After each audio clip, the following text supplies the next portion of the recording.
Mikhail Kavelaşvili bugün BMT Baş Asambleyası'nın 80. sesiyasının iştirakçıları karşısında çıkış edecek. Gürcistan Prezidenti dünya liderlerini ülkemizin prioritetleri ile tanış edecek ve Gürcistan'ın yüzleştiği problemlerden danışacak. Mikhail Kavelaşvili de dikkati ülkenin nailiyetlerine yönelecek. Prezident bugün BMT'nin başkatibi Antonio Guterres ile görüşecek.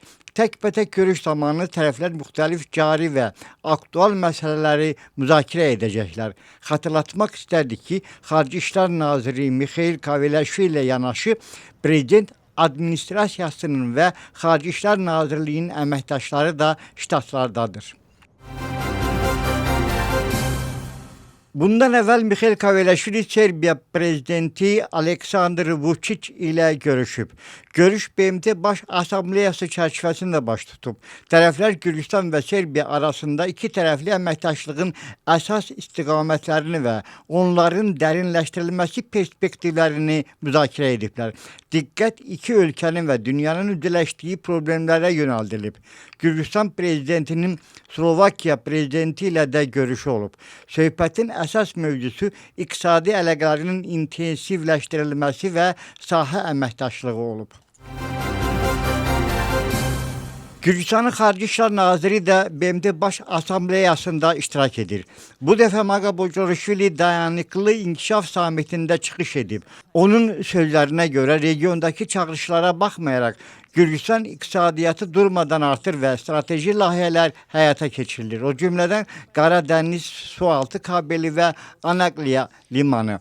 Boçorishvili Gürcistanın sülhsevər siyasətə, suverenliyə və ərazi bütövlüyünə sadiqliyini bir daha təsdiqləyib. Gürcistanın Səhiyyə Naziri BMT Baş Asambleyasının 80. sesiyası çərçivəsində görüşlərini davam etdirir. Mikhail Saakşveladze Bolqarıstanlı həmkarı ilə görüşüb. Söhbətdə iki ölkənin səhiyyə sistemində aparılan islahatlar, uğurlu təcrübə və gələcək əməkdaşlıq imkanlarına toxunulub. Nazirlər əsas diqqəti xəstəliklərin qarşısının alınması, səhiyyə xidmətlərindən bərabər istifadə və müasir tibbi texnologiyaların tətbiqi kimi məsələlərə yönəldiblər. İspaniyanın Səhiyyə Naziri ilə söhbəti zamanı Saakşveladze onkoloji xəstəliklərin müalicəsində tərəfdaşlığın dərinləşdirilməsindən danışıb. Gürcistan Prezidentinin ABŞ səfəri hələ də Tbilisidə dəyərləndirmə mövzusudur.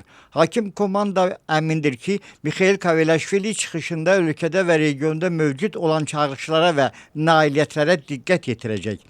Əksəriyyətdə Prezidentin səfərinin artıq uğurlu və əhəmiyyətli olduğunu deyirlər. Müxalifətə gəlincə, iqtidarın oponentləri bu səfərin ölkə üçün heç nəyi dəyişməyəcəyinə inanırlar. Almaniya səfirinin Xarici İşlər Nazirliyinə çağırılması hələ də siyasi spektrdə müzakirə mövzusudur. Bu faktın ardınca hökumətin birinci məmurlarının tez-tez ölkənin daxili işlərinə qarışması və radikal gündəmi dəstəklədiyi üçün diqqət çəkdiyi diplomatik missiya rəhbərinin özündən kifayət qədər kəskin reaksiya gəlib. Səfir nazirliyə çağırılmasını diplomatik sanksiya kimi qiymətləndirir və bir daha ölkənin xarici siyasətinin Avropa İttifaqına üzvlüklə bir araya sığmadığını bəyan edir.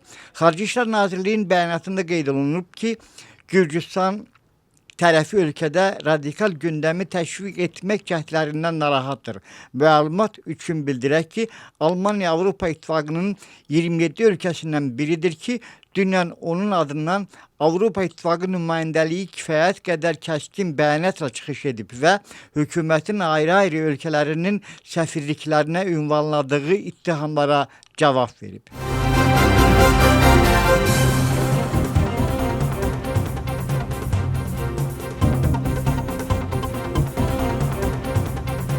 2025-ci il oktyabrın 4-də bələdiyyə seçkiləri keçiriləcək. Həmin gün Gürcüstan vətəndaşları 5 şəhər və 59 özünü idarə etmə icmasının merlərini, eləcə də Tbilisi və 63 bələdiyyə şurası üzvlərini seçəcəklər. Seçicilərin demək olar ki, 90%-i yenə də seçki texnologiyalarından istifadə edərək səs verəcək. Məntəqədə seçicilərə 3 sütuna bölünən bir bülletin təqdim ediləcək. Seçici hər sütunda yalnız bir seçki subyektinin qarşısındakı dairənin daxili boşluğunu öz seçiminə uyğun olaraq rəngləməlidir. Seçkilərə gəl, seçimini et. Sənin səsin vacibdir. MSK, seçkilər ümumi işdir.